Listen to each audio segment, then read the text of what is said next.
Let's go. We back, bro. I'm not gonna Oh, lie. Since I realized, like, since I jumped on and logged into StreamYard and got ready for Wholesale Hardknocks, bro, I don't think I stopped smiling since, bro. I'm happy to be back, dog. yo, me too, bro. It's lit. I Yeah, legitimately missed this shit the past 2 weeks. Me and Daryl been out doing some badass shit, making some badass connections. But that's not an excuse. So what we did is we're like, hey, we're going on a lot of these networking events and everything, and typically they're usually on the weekends. They're usually like Thursday through Sunday, and they're super important for where me and Daryl are at in our process right now. yeah. So Wholesale Hard Knocks is also super important to us. So we're like, what do we do? Let's bring it to Wednesday. Wednesday, I think, is a super dope day. It's like, what else is there to do but watch Wholesale Hard Knocks on a Wednesday, bro? On a Wednesday. Let's get it. I Let's love go. it, bro. Yo, so you were at an event more recent than me. Um, are you? I know you're in a super high level, top secret mastermind. You able to talk about some things that you learned, bro? It's like the Illuminati. Yeah, No, I'm playing. a little bit. Um, but put it this way. What are you asking about? The market? Just anything, bro. Like we're going into the market today. We're going to talk about like the upcoming market, the changes in the market.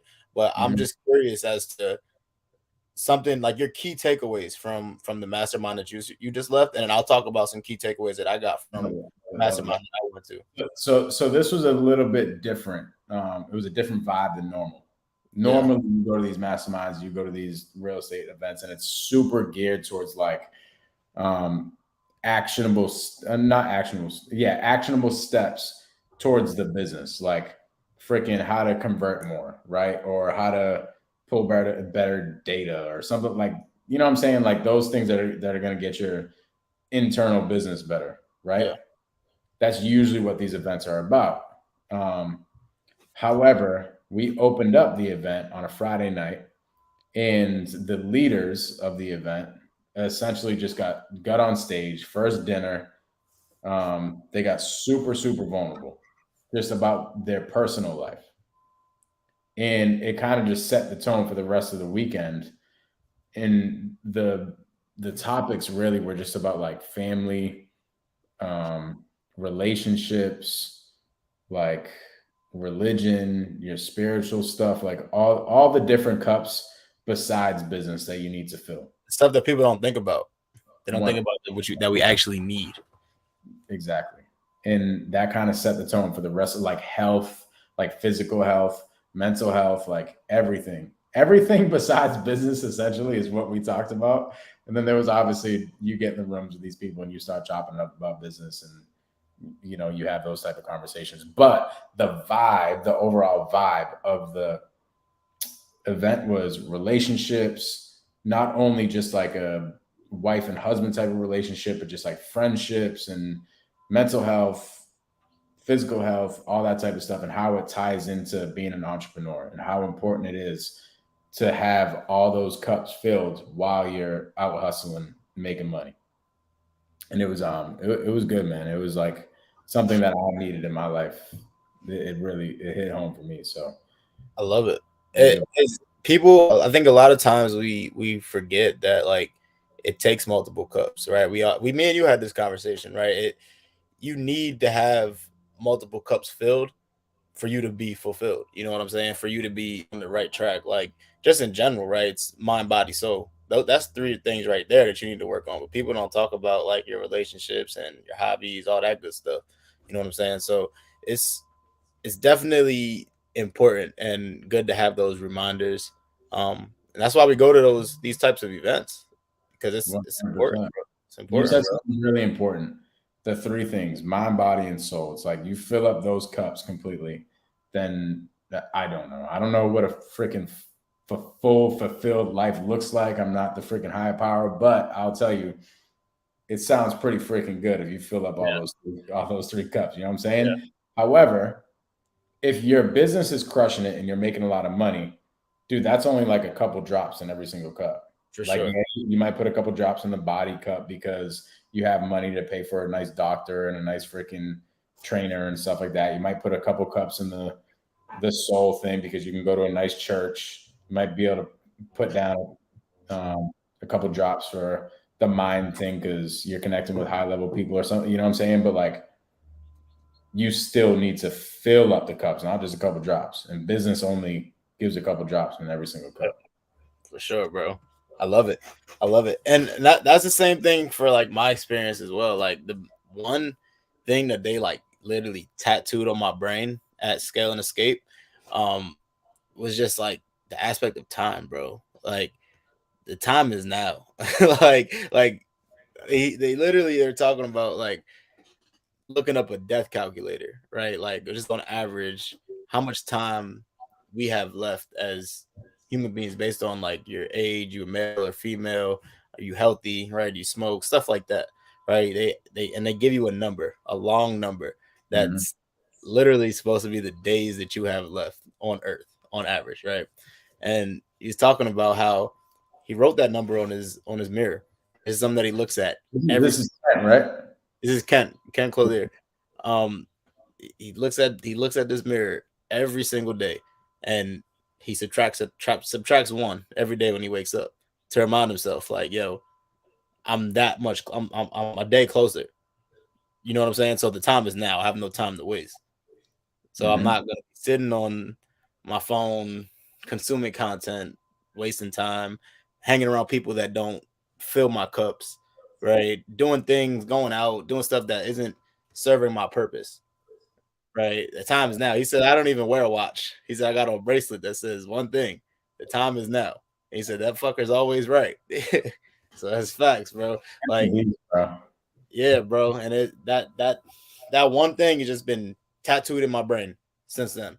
You know what I'm saying? Like, yeah, I'm not like you were saying, right? Like, we're not perfect yet, right? But now at least we're conscious of the things, right? Like, we're aware that this type of stuff is happening now, right? So now you have the choice where it's like, okay, I can continue to do the same thing that I was doing in the past before I knew this, or I can make a change and I can do something different. I can go another road.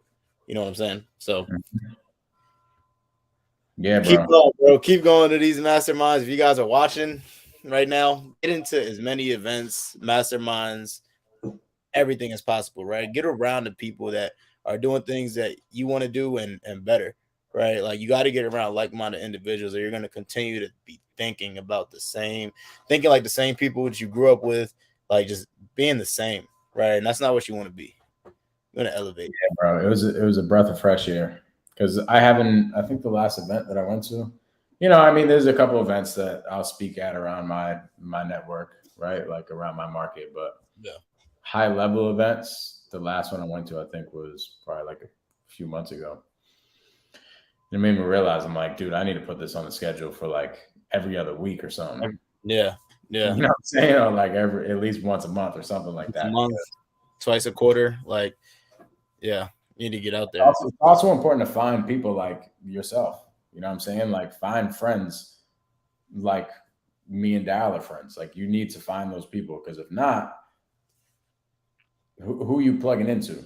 Like Yeah, literally, me and Daryl after this, depending on what Daryl got going on, but we'll probably have another conversation for like 15, 30, 40 an hour. You know what I'm saying? Like every single time after Wholesale Hardknocks, we're in the background having a conversation like high a level. mastermind. Literally, that's our mastermind, Yeah. right? Like you need that shit, bro. Bro, literally, I just had we were just on live yesterday, me and Marlon, or 2 days ago, with me and Marlon, and over the weekend, people were out here in Arizona, and we were hanging out right for Pace's event, and the event was over, right? So some of the sub two students wanted to go out, hang out, and get a couple drinks, blah blah blah, right? So we're going, and Marlon's like, he's like on the fence. He like really has to go, really wants to go, but he has some obligations in the morning, right? He Mhm. wanted to, yeah, he had some coaching clients. He had to get on the call with them and help them out, right? So he's like, yo, like I really want to come out, like what should I do? I'm like, bro, stay your ass inside and get rest, right? Like we can always Mm. go out, go get rest and be on your A game for tomorrow. You know what I'm saying? If you're stuck around people who don't have a growth mindset and don't see the bigger picture, they're gonna drag you to come out and do the wrong thing for you. You know what I'm saying? So you got to change your environment. You got to get new friends. So I tell Is everybody about your hometown, bro. Like, my homie, right? My homie owns a it's it's like a what the hell do I call it? It's like an adaptive fitness business where he helps people with autism um, get coaching and stuff. So he like does business at a high level, right? He's a beast. This is why I hang around him. right. He is getting married. Now he has a bachelor party this coming weekend that I've known about for a while. Okay. I'm in a like spot just mentally right now where dude, I can't go spend 3 days boozing at a bachelor party. Oh yeah.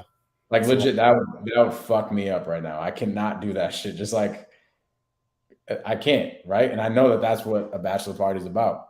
So I had the conversation with him. I'm like, dude, I can't go, bro. Like I love you. You're my homie. But like I really cannot take 3 days out of my life and go booze for 3 days straight right now. Like I can't. I'm just at a Right. different spot. Like there's no freaking way. And his response was, I get it. Like, bro, I actually honestly I get it. Yeah. And I'm like, you know what? This is why you're my fucking homie. Because Right. most people would be salty. They'd be mad.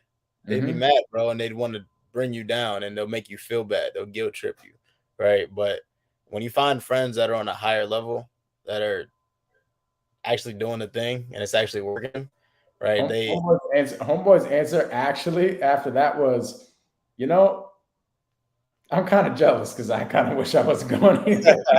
I'm like, yo, this is my guy. That's fire. I love it.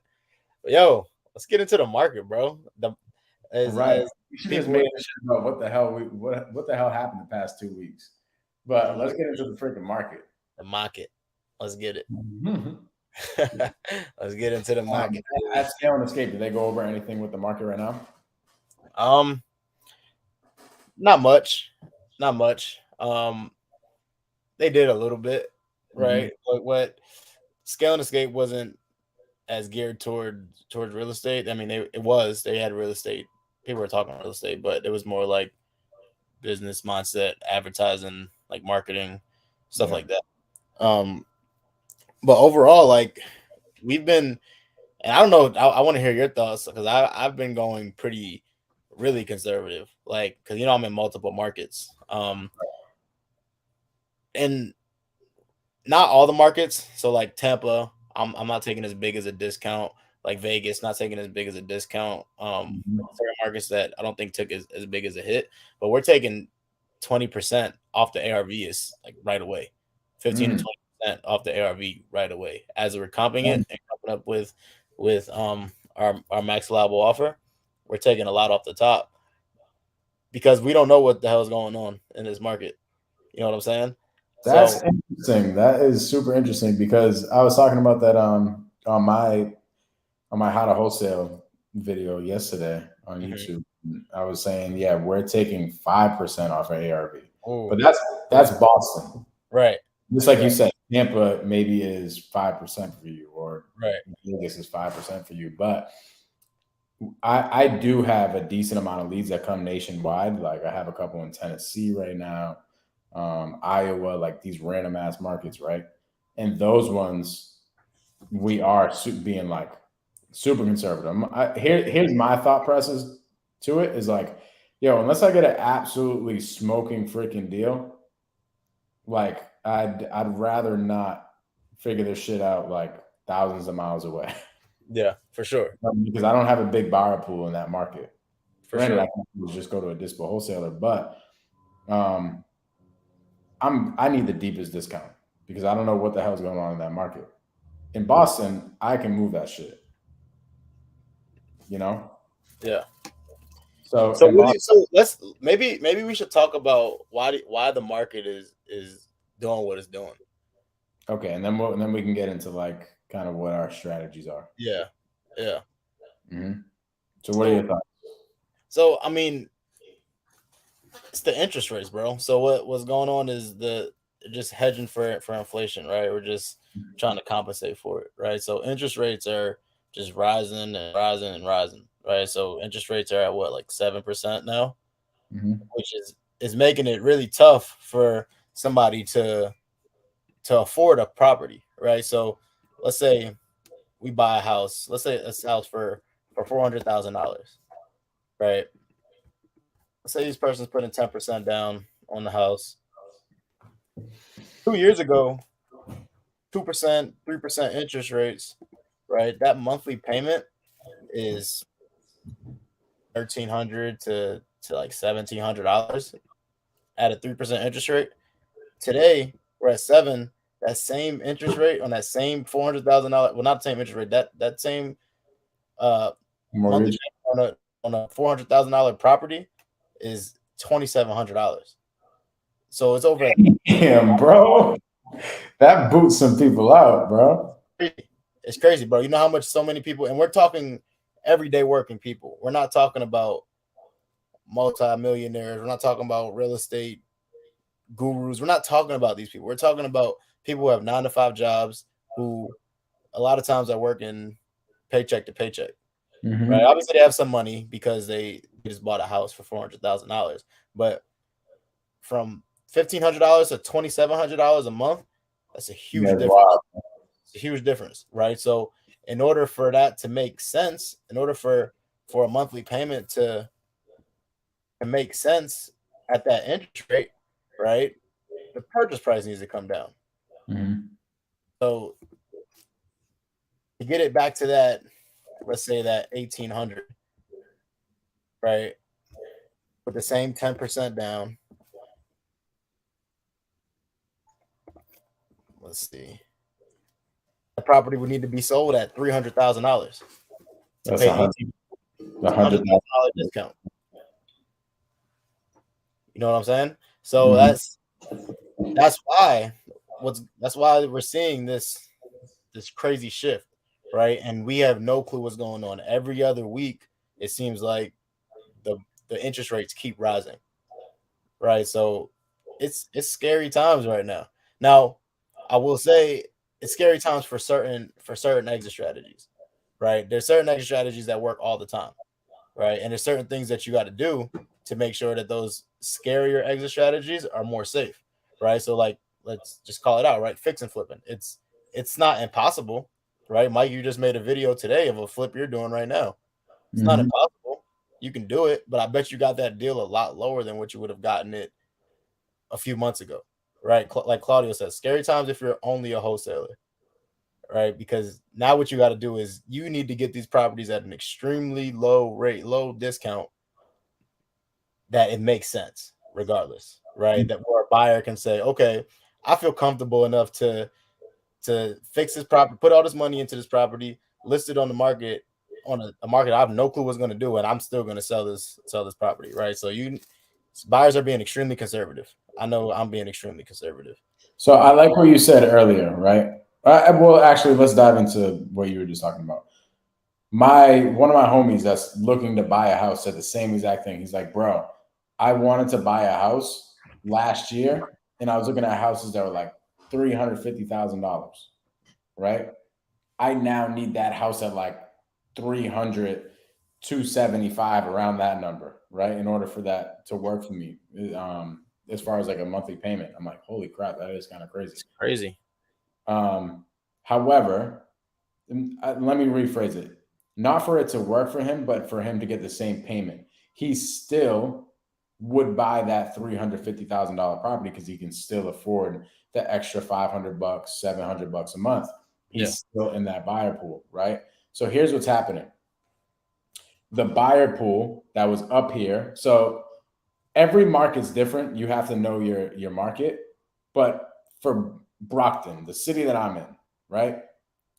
$400 to $500,000 is like the top end for single families. That's like the higher end, right? Once you get in between 300 and 400, that's like the mid range. Doesn't really go below 300. If it does, it's probably like freaking 500 square feet, right? What happened though is the people in the 400 to 500 area that were buying the bigger homes, nicer homes before, they now drop down to this area.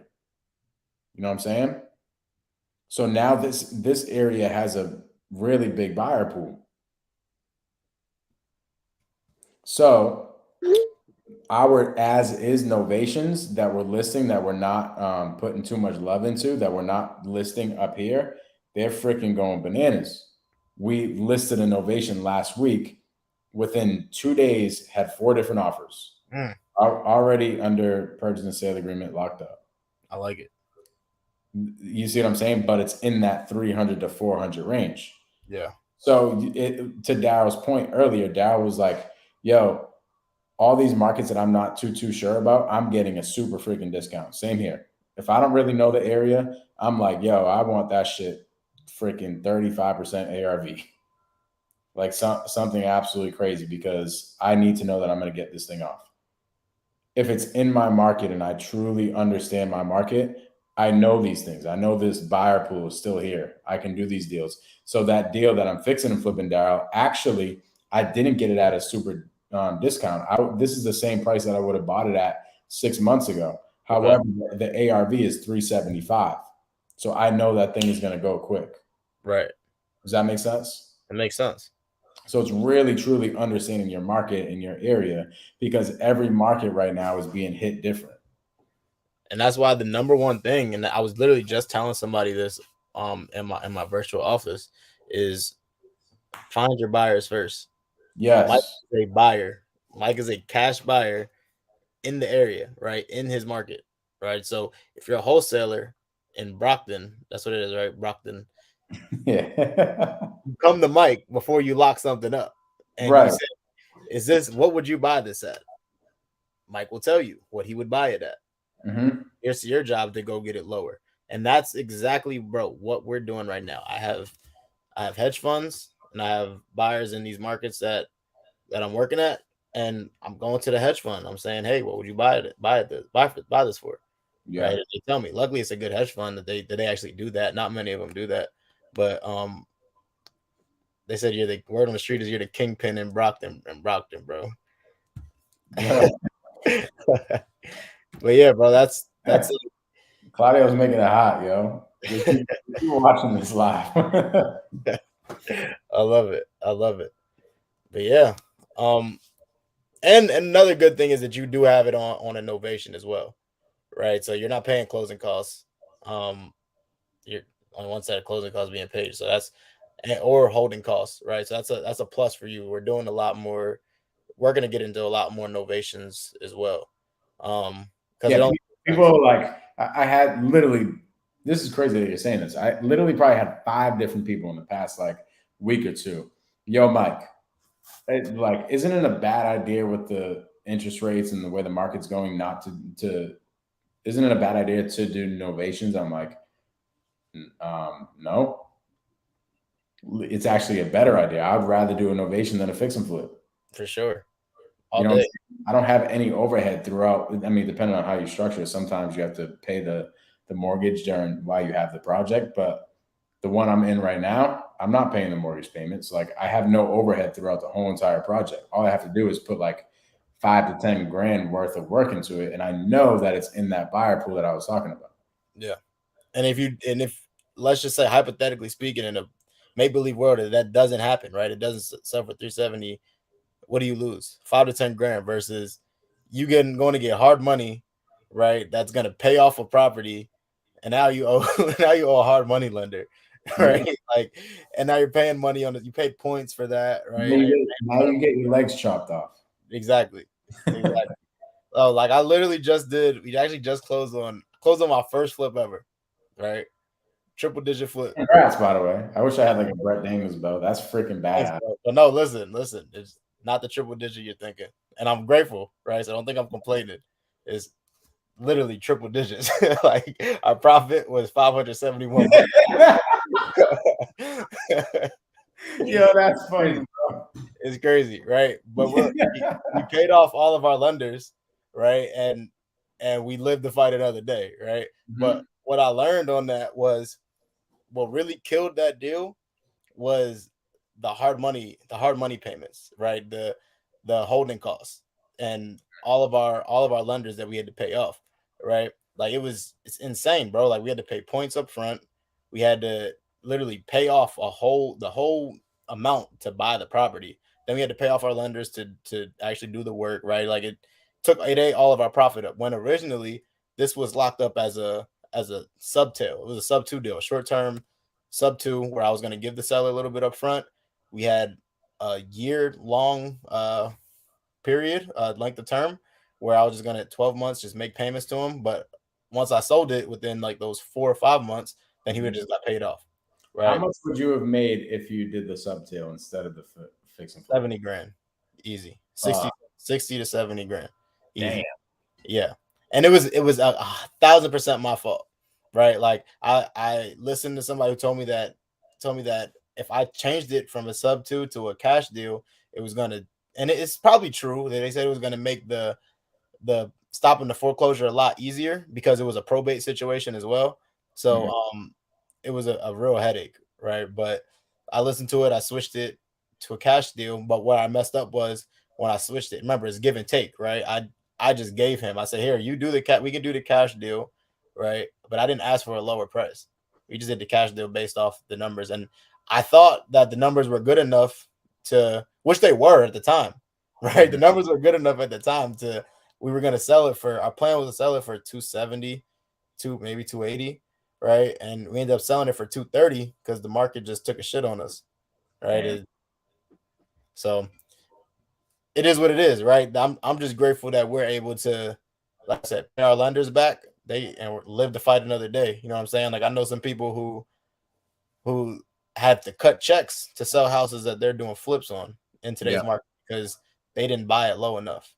You know what I'm saying? So, and that's the thing. So if I was just wholesaling, and let's just say I was wholesaling virtually and I didn't have a pulse on the markets, I would 100% do what Daryl's doing. Just go directly to the buyer, go directly to somebody like myself. And most buyers will explain what I just explained to you. Hey, bro, I'm not a buyer for that. Here's why. Because it's in that higher buyer pool, right? And I'm typically seeing right now, like those things aren't trading quickly on the market. But down here, with this buyer pool where people came from up here down here, and there still isn't that much inventory, there's a big buyer pool here. I'll buy that all day if the ARV is right here and the numbers make sense. So I would definitely have the conversation with the people actually buying the deals in that specific market. They have a pulse on everything. It is interesting though, too, the inventory thing. Like, granted, interest rates are going up, but what happens with that?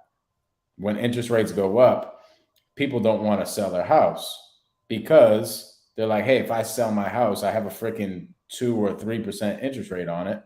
Why the hell would I sell it right now to go get a new mortgage at 7%?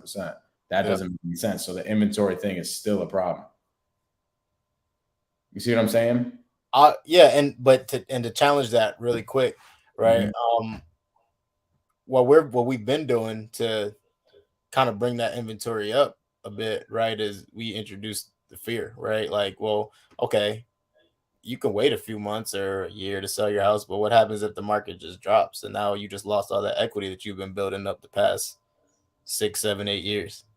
Yeah, when it comes to sales, like, I'm fucking hammering that shit. Hammering it, bro. Like twisting the knife. Like, yo, you're about to lose $100,000 in the next 6 months if you don't sell this thing right now.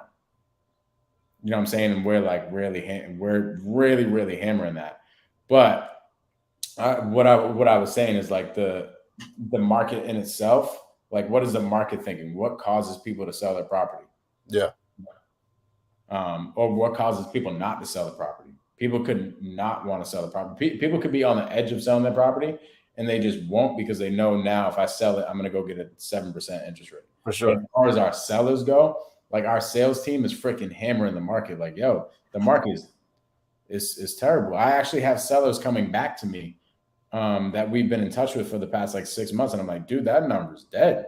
Yo, Claudio just said that, bro. Look at the comments.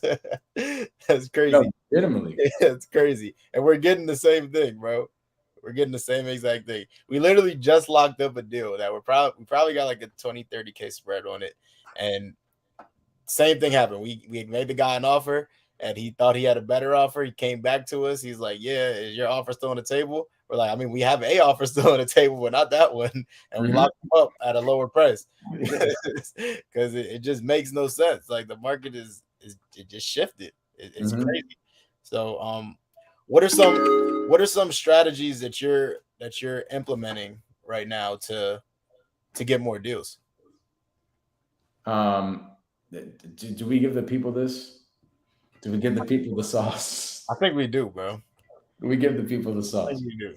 So, literally half of our deals in the past maybe 1 or 2 months, not even half of our deals, half of our freaking money has come from multifamilies between 2 and 3 units, where the seller only owns 1 or 2 multifamilies. Like Like it.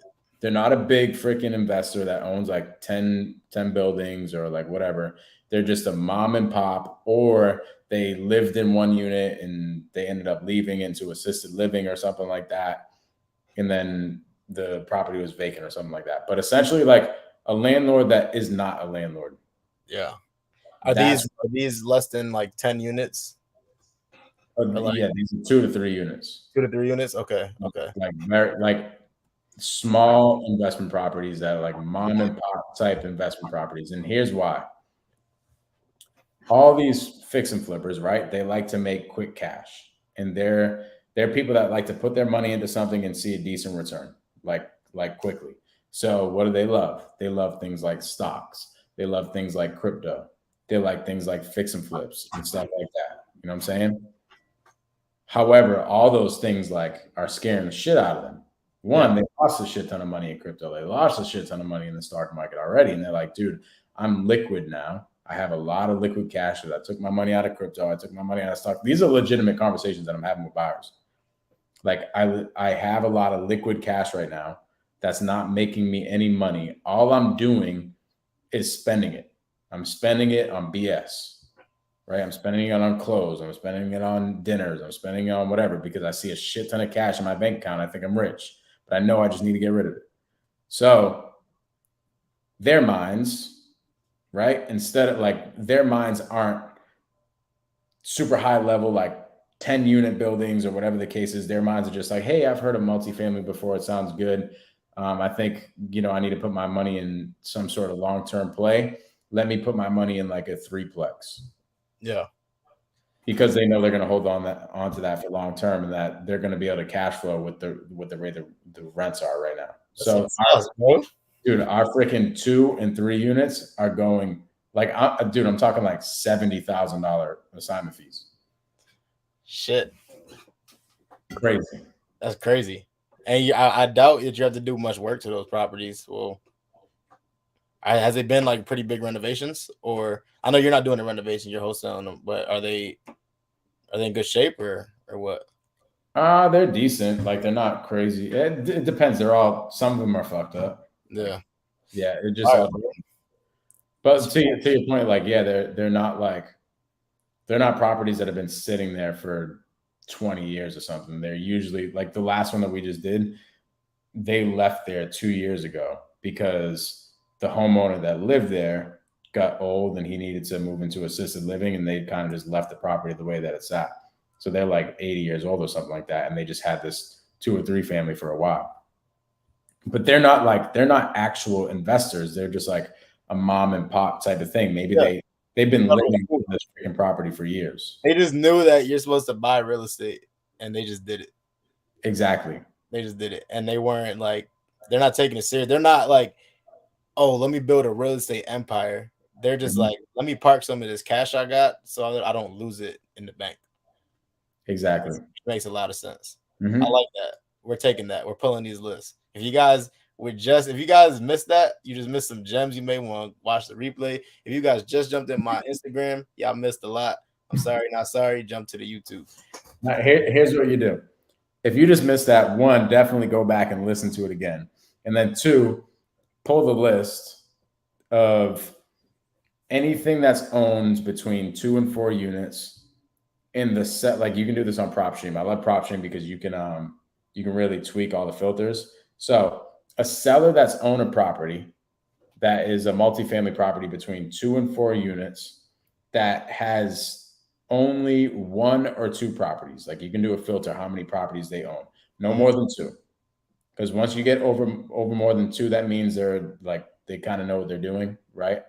They might not. There's deals in there that people own over more than 2, but I'm just saying where we're seeing all of our activity.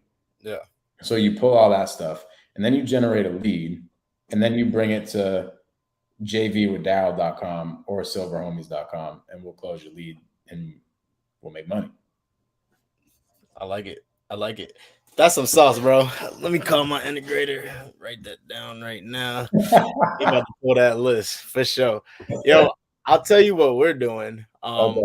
We're adding a new market of lead generation, a new avenue of lead generation. And that's Asian outreach. We've been doing the past couple of weeks. We just started Asian outreach. Hold on, before you go, right? The freaking pace, bro, literally started as agent outreach. Like Astro was cool, and then Pace did agent outreach, and now all of a sudden, on our novations, we're getting a shit ton of knucklehead wholesalers. Low ball, low ball listings, bro. Like we listed a property for $350,000, and we got no, actually it's $320,000, and we got an offer at like 220 cash offer. They're It's like, bugging. this is a retail property, bro. And then wholesale had the nerve to say, okay, well, can you at least counter offer? I Fuck told no. the realtor, I said, yeah, tell them list price is our counter offer. Things been Right. listed for a freaking day. Nah, yeah, they're tripping. So what we're doing is we're targeting leads that have been on the market for longer than 40, 50 days, right? These are properties that have been listed for a while, and we're also targeting people who haven't owned the property for too long, and chances are they don't have much equity, right? So now when we give them a cash offer that we know is lower than what they owe, we could tell them, hey, if this cash offer doesn't work for you, let's talk about something creative. I love that. Yeah. Terms, right?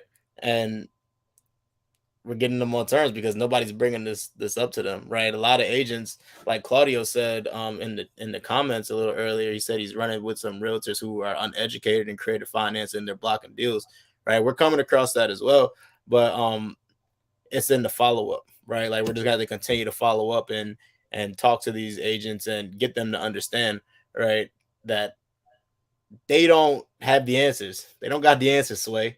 You know what I'm saying? Like, and we have the answer for them, right? But it's just you got to get it through their mind that this is the only solution. And a lot of agents, people don't think about it, but they have pain too, right? They want to sell this listing. Oh, get rid of that shit, bro. They want to get rid of it, right? This is on their name. If they don't get rid of it, they look bad, right? So we play onto that as well. We say, well, look, I know you really want to get this thing listed. It's been listed for the past 60 days. I know that doesn't look good on your name, right? I have a solution that can get you paid and can get your seller paid as well. Notice I said you paid because most realtors are greedy. They only care about themselves, right? If you're a realtor and you're in here, I'm not sorry. What do you say? This fix and flip that I'm doing right now is how I got it because the realtor is greedy. Yeah. And if you're a realtor and you're in here right now, you're probably not greedy. You're smart. You're an investor as well. But yeah, they only got the answers in 10 years. Facts.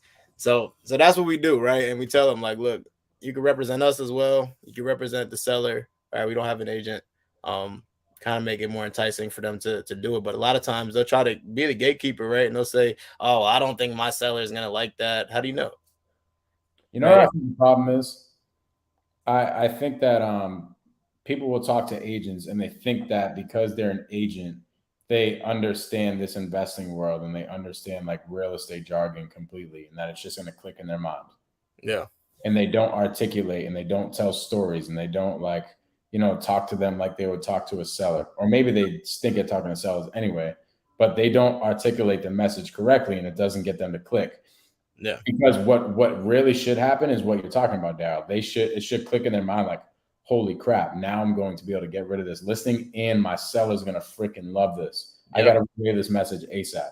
And if Yep. that's not what they're thinking in their mind, then you did a poor job of communicating. That's facts. That is 1,000% true, right? And a lot of like when you're talking to realtors, right? It's a little different conversation, right? It's a little different of a conversation, but it's still sales, right? It's still sales at the end of the day. So you need to do things like you said, you know, tell stories, right? Get them involved, get them on your side of the table, right? Get them, paint the picture for them, right? Like you need to do everything that you do for a seller, and get them, but they need to give you this off, that they need to give the offer, right? And I think that's another thing that we don't, that a lot of people miss when they're talking to agents and sellers in general, bro. It's that conviction, right? Like in sales, like you need to know, you need to believe in what you're saying more than anything, right? Like a lot of times people don't believe in the offers that they're giving. They don't believe in the solutions that they're providing. And if you don't believe in what the fuck you're providing, nobody's gonna believe in it. Mm-hmm. You know what I'm saying? So you need to have that conviction, and you need to be able to follow up with these people and just tell these stories over and over and over. Like with these agents, you're gonna have to continue to follow up, right? Because one, not only do they think they know everything, but they don't answer the phone as well. Right. Mm-hmm. So like you need to be able to convince them that there's other ways to skin a cat, and you need to get them on the phone at the same time. But when it gets to a point where it's on the market long enough and they're not getting any offers, nobody's reaching out to them, you're gonna end up getting it. Right. You're gonna end up taking it one of these times. Third party stories is what solves the whole problem. Yeah. It Like really literally, does. It it really really does. people to click with it. It's so dope. But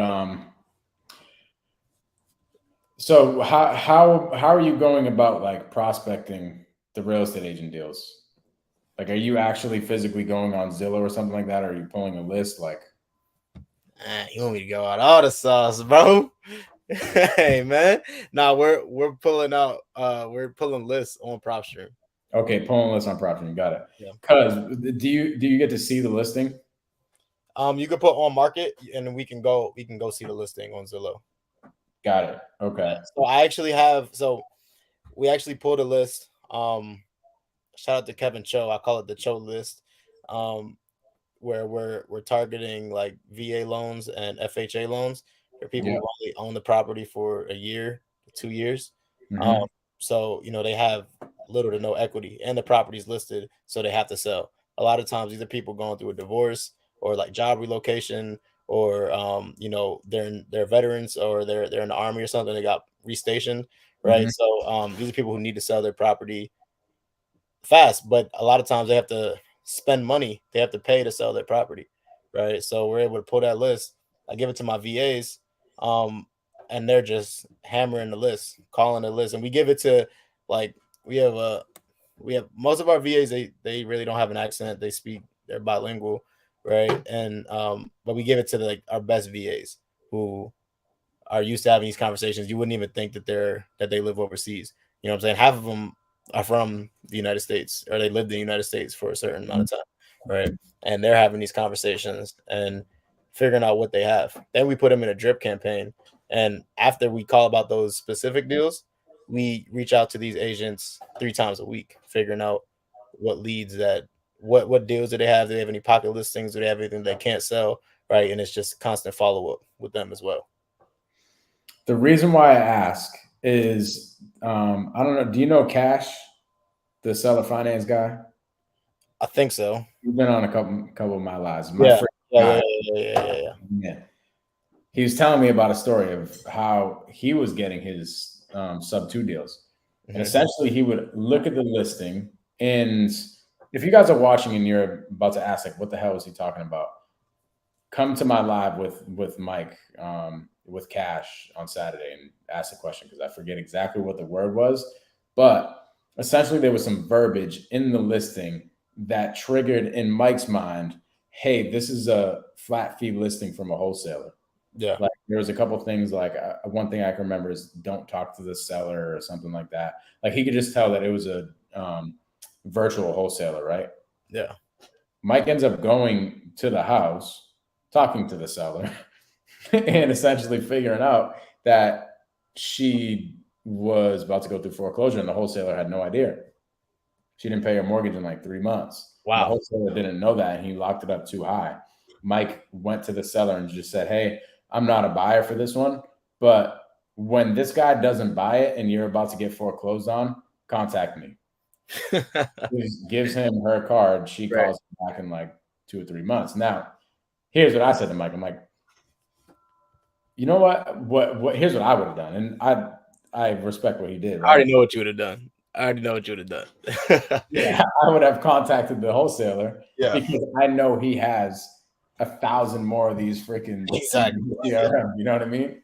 Uh, Bro. built that relationship, but Yes. essentially that was one form of lead generation that freaking went in my mind. Like, dang, there's a lot of properties that get listed. If you guys don't know what a flat fee listing is, essentially you can pay like 100 or 200 bucks or something like that to put a property on the MLS, and you are the one now that fields the buyers, right? Like you put it on the MLS and you put your phone number in there or something like that, and people start calling you for the showings and everything, and you pay like 100 or 200 bucks to do it.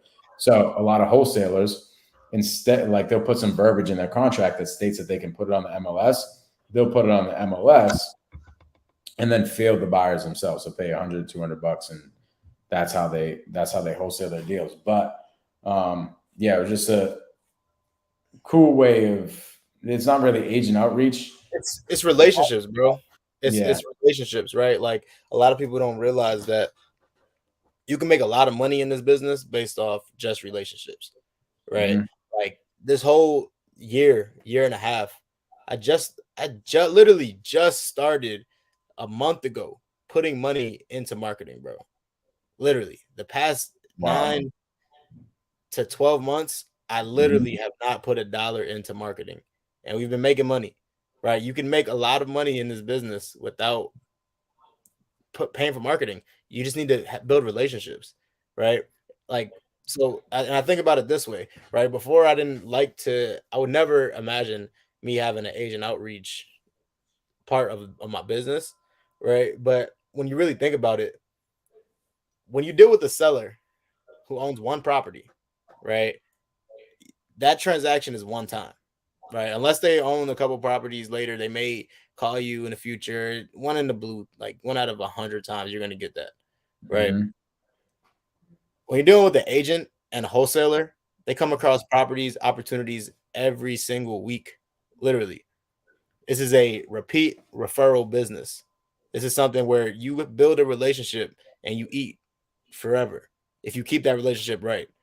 You close one deal for a wholesaler, the wholesaler will continue to bring you deals, bring you leads, bring you deals, whatever. Right. That's Mhm. how it was with me. I closed one deal for one person. They continue to bring me leads. They tell their friends that I can close deals. I tell everybody that I can close deals. They come in, I close a deal for them. They continue to bring me leads.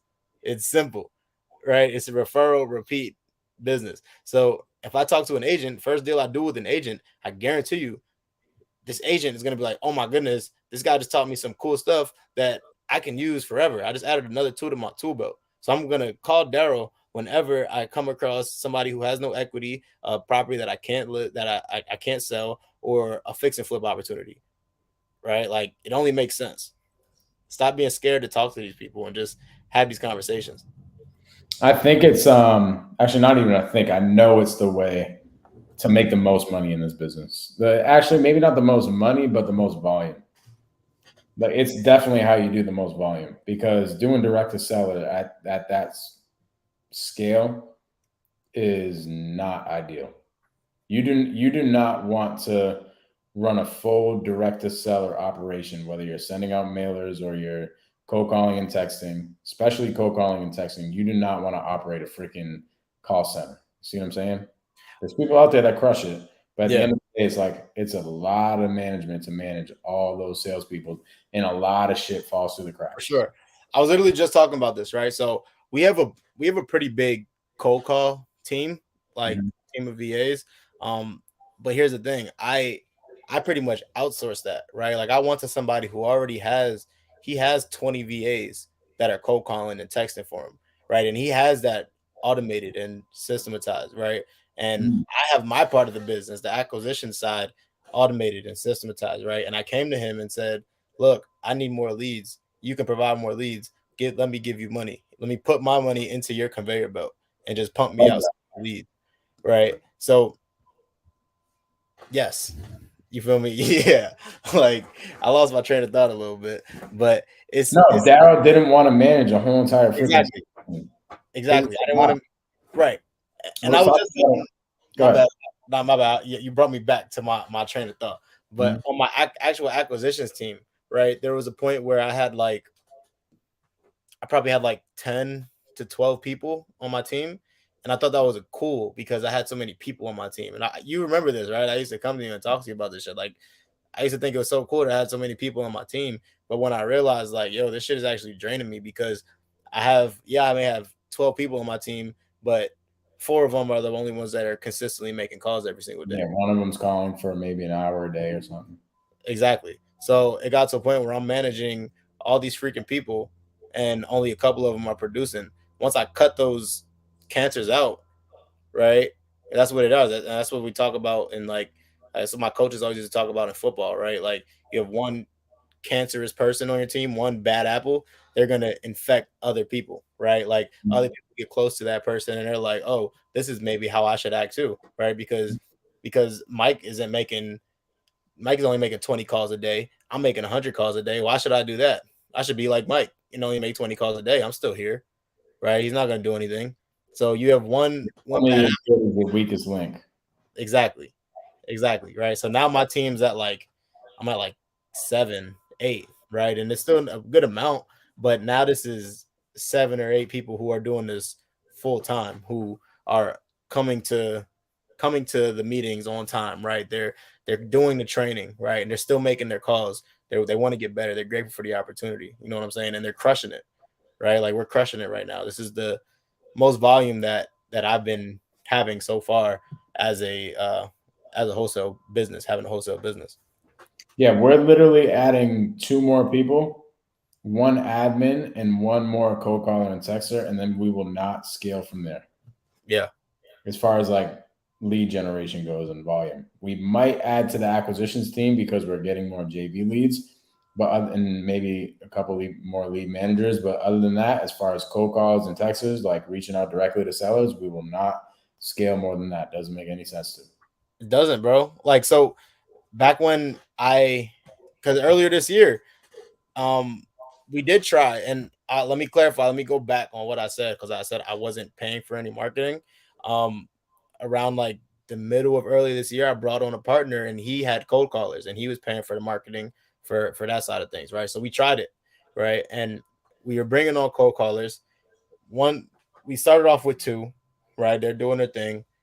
Next thing you know, I blink, bro, and we are at like 7 or 8, right? Mhm. And now we're at a point where okay, we closed one deal with two, right? And then we think that's okay. We think that that's good, so we just added all these other people on, thinking that okay, we got one with two, maybe we'll get 5 in a month with 7, right? Complete opposite. It was the complete opposite. Literally, we Literally. we scaled way too fast without having our systems in place, our operations in place, without being able to prove that we couldn't handle more than what we were doing right now, right? Like it's crazy. It's crazy. So we had to literally scale back, take a step back, and I had to make the executive decision and say no more cold calling. We're hemorrhaging money right now, You right? know And cut what's actually funny? down. I remember starting out, and I used to talk to people that were like at our level that we're at right now. And I remember, bro, everybody, like 9 out of 10 investors that I talked to that were at the same level that me and Daryl are at right now when I was first starting, they all said the same shit. I tried scaling way too quick. And what am I like? I'm like the freaking guy that needs to put his hand on the stove to get burned. We Because all are, bro. I was like, fuck that. I'm trying to Yeah. go big. I'm not average. I'm not like you. Bro, Yeah. that goes through my mind like every day. It's a badass mindset to have, but at the end of the day, you end up burning your hand. So Yeah. I did the same thing, bro. I scaled up without an integrator, without anything. I didn't really know anything about this business. All I knew was I was a freaking hustler. So I was like, you know what? I'm gonna get as many leads as possible. I'm gonna close as much shit as possible by my damn self. what happened. I was not able to keep up with everything. So you're 100% right. I was having a conversation with somebody earlier, and he was essentially saying, let me think about it exactly what he was saying.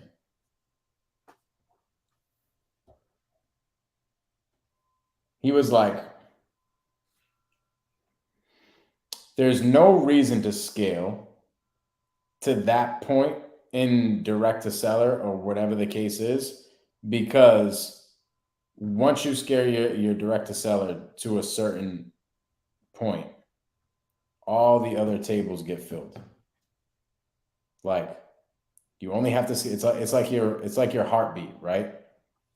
Like, you need your heartbeat, but once you get your heartbeat to a certain point, now you're able to work on your freaking biceps and your freaking abs and all these things. You know what I'm saying? So it's like, get your direct to seller and wholesale business just to a certain point that it's a strong freaking heartbeat. And most importantly, it's a consistent heartbeat, because an irregular heartbeat that might sound good, like AKA $1 million a month wholesale business, sounds cool, right? But at the end of the day, it's like irregular. Sometimes you're at 1 million, sometimes you're at 500,000, like whatever the case is, because it's so volatile, because there's so many different people involved. Yeah. Why not have a consistent heartbeat? That way you can go get freaking jacked. You know what I'm saying? Sure. Go get your biceps right and your abs right and all the things. For sure, bro. And especially in markets like this, right? And it's important to notice like where you're at. Like I was just at a mini mastermind, right? Like we talk about the power of proximity, right? Like I got invited to a couple weeks ago. I got invited to go to a mini mastermind. That's why I love Phoenix, bro. Literally had a mini mastermind with some of the top like fix and flippers in the market at freaking 7 o'clock in the morning on a Wednesday, right? Like just it's fire, bro. Like just sitting there talking about like what everybody's doing, how are they adjusting to the market, right? And you have guys who are literally, and this is what they said, they're like, yo, like we're used to making 300K, 400K, 500K a month, right? Now that this market is turning down and we're like really unsure about what's going on, we're just trying to figure out how do we get 80,000, right? How do we get 80,000 this month? How do we get 90,000 this month, right? And how the analogy that he used was, he said, imagine you're in traffic, right? And you're sitting in bumper to bumper traffic, right? And there's a point where you're just stagnant, right? You're just sitting there waiting for the opportunity to go, right? Waiting for an opportunity for you to get into the left lane, move up a little bit, right? And just slowly creep up until now everything's clear, right? Now I can see in front of me and I can drive. I can put my pedal on the gas, my foot on the gas a little bit more. Right? And you're saying that like that's where we're at right now, where we need to just slow down a little bit, right? If you're putting a whole lot of marketing money into some markets and you're not too sure about this market, maybe slow it down a little bit. That may be the safe thing to do. Find some other ways to bring in leads that's not going to cost you as much money, right? And fill the market. Meanwhile, me and Daryll are hanging out in the HOV lane. Right. Like, Right. And that's what I told them. That bro, that's literally what I told them when we were there. And like they're all agreeing, right? They're like, yeah, like everybody, like we're slowing down. I was like, damn, you guys kind of making me feel bad a little bit because I doubled down. I'm ramping the fuck up, dog. I You know what I'm doubled saying? down, Like, right? And I legit. told them, I Like, understand. dude, I've made more money in the past month or 2 months when this quote unquote market shit was going than I ever freaking made in my life. And I'm on pace to make more money than I ever made in my freaking life towards the end of the year. Same. And Everybody else is bitching about the freaking market. Like, we're out here just getting deals done. Bro, let me tell you exactly what I told them too, because I'm 1,000% on your side, right? And what I said was, I'm doubling down, right? I said, I understand the market's changing, but what's that mean? I just need to get better at sales. That's all that means. I need to get my team better at sales, and we need to get properties at a lower price. We need to get properties at a bigger discount. We need to pull some more tools out of our tool belt and get some better terms on properties, right? That's all that means. I'm not slowing down shit. We're just getting our number. We're just going lower on our numbers. That's all that is. Yeah. Right. And we're finding other avenues. Right. I'm bringing on people to reach out to agents now and literally have a whole nother avenue of leads. Right. So that I'm not slowing shit down. I'm not Facts. slowing anything down, bro. My business Like, partner said something interesting today. He's like, dude, there's a couple wholesalers up here that do like close to the same amount of volume as us, maybe a little bit more. And they literally spend like almost 10 times the amount of money in marketing. yeah. Legitimately. Like I would say, let me do the math really quick. I'm going to tell you how many times.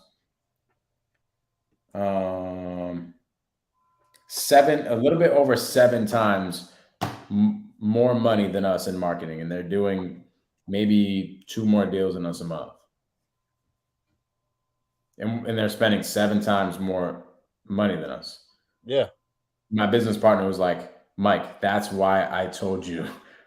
No, because I'm the guy in our business that's like, Spend more money. yeah, I'm like, yeah, we just gotta get bigger. We gotta spend more money. We gotta do the things, right? He's like, no, Mike, chill. Because when shit like this happens, we're gonna be okay. We're squeezing the shit out of our CRM. We're squeezing the shit out of all of our prospects. Like our team is squeezing everything. We're squeezing our team for all the deals that we're getting. Like, and all these companies that have a bunch of overhead or they have a bunch of employees or something like that, it's harder to squeeze everything because there's just too much manpower. You see what I mean? Yeah. Bro, I'm having a problem. I need some more private money because we're buying so many deals at this point, bro. Like, so Likewise, like I literally just like before we got in here, Nick had just got off the phone with the tenant that we're buying the property sub to. We're giving the tenant cash for keys, but we're not closing until the tenant's out, right? And he said the date. He was like, the tenant was like, "Yeah, I'll be out on Monday." Blah blah blah. I'm like, hold up. So we're closing on Monday. Let me go get some money, bro. I need to get some more money. Like, what's going on? Somebody got some money for you, bro. Yeah, bro. So like I really want to just end it on this. Like, I kind of want to just like, guys, do not get scared. Like, yes, these are uncertain times, right? But the show got to go on, right?